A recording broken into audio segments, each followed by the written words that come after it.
iPad 6代啊，有灯光无显示 ，A 的是2018啊，2018有灯光无显示，那这个它肯定一开始就瞎弄了啊。为什么说瞎弄了呢？灯控更换过啊，2极管 Y 的灯控弄过，连这个电感颜色都弄漂亮了。然后从这里来看的话，显示了这个啊 MOS 管显示屏供电的 MOS 管也动过了，座子也进行更换过了。那这个接下来这个不显示就，有点尴尬了啊。那通常到这个时候我们要想啊，有背光，是不是？说明其他显示都已经开始正常工作了啊。如果显示屏没有正常的读到，是不是它不会启动背光？那这个时候我们先想完之后，我们先看目前的情况啊，它的描述的是否一致啊？是否一致？然后呢，上家从这里来看，我们看了已经错了好多地方了，我们不能再跟着他错啊。我们来看一下，很明显啊，跟他描述的一模一样。然后呢，这个时候很多人如果不经常修 iPad 的，一看哇，乖，专屏电流偏大，是不是？屏幕一拿掉，开机电流正常，那这个时候就是脑子不正常了。我们来看一下，再看一下，就是要亮屏的瞬间啊，电流变成了500毫安。好，从这个区域来看是有背光啊，是有背光。为什么说这个是正常的屏幕驱动的时候的电流？然后我就来个简单的嘛，能懂就懂，不懂嘛没办法了。好，现在我们直接在不开机的状态下啊，不给主板供电，我直接给屏幕供电啊。我们现在来看一下啊，我直接给屏幕供电，我们来看一下啊。然后这个时候是屏幕它没显示自身消耗的电流是将近达到200啊。刚才为什么会到500呢？再加上2组背光，然后所以这个是屏幕正常开启的电流，然后不要误认为是专屏电流偏大啊。这个时候问题基本上测到这里，我们已经锁定了。这个商家很贴心，很贴心啊！我还是说基本锁定了，他组织都打过了。那这种的话，基本上也不我来看一下啊，我来先跟他调清楚啊。从这个坑坑洼洼一个洞一个洞的这里，我们就接着就不需要往下测了啊。然后这种测出来肯定是无权大的啊，因为组织是在电容这边，它是中间是用的耦合电容啊，是用的耦合电容，组织是在这一边啊。然后我们只要测通段就好了，通段。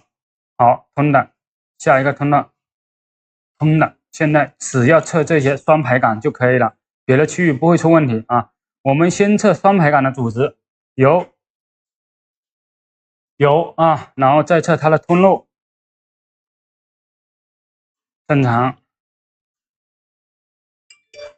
然后就一组一组的往下测吧。这个时候估计会有点重复，但我希望是这里问题啊，等一下不要再浪费大家的时间了。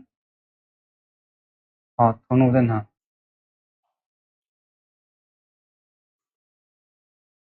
通路正常，双排感正常，正常，正常，正常，一定要从这端测啊！我们不要直接从这里测，或者直接从这里测。如果万一中间出了问题，我们也测不出来。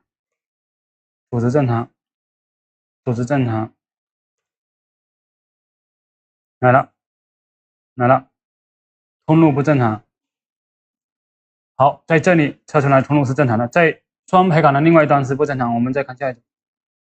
好，来了，整个机器的故障就是这里开路，然后呢，拿掉它短接就可以解决这个故障了。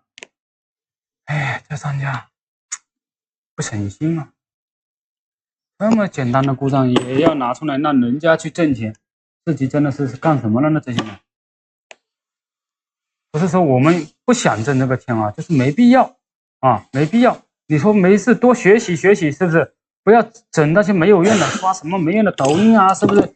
整那些什么乱七八糟的东西，一整你看呢，尴尬了吧？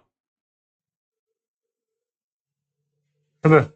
像这个技术又不会差到哪里去，是不是？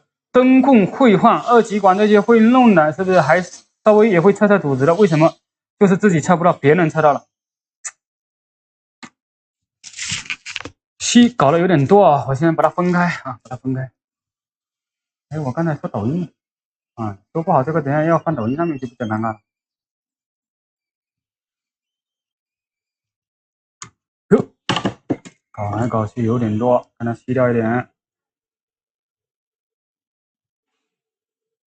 烙铁上有点黑，吸不掉啊。其实呢，有时候我也挺犟的啊。其实我们把它全部拿掉之后啊，全部拿掉之后就 OK 了，不要在这里跟它搞死搞。好 OK，靠屏，通电，开机，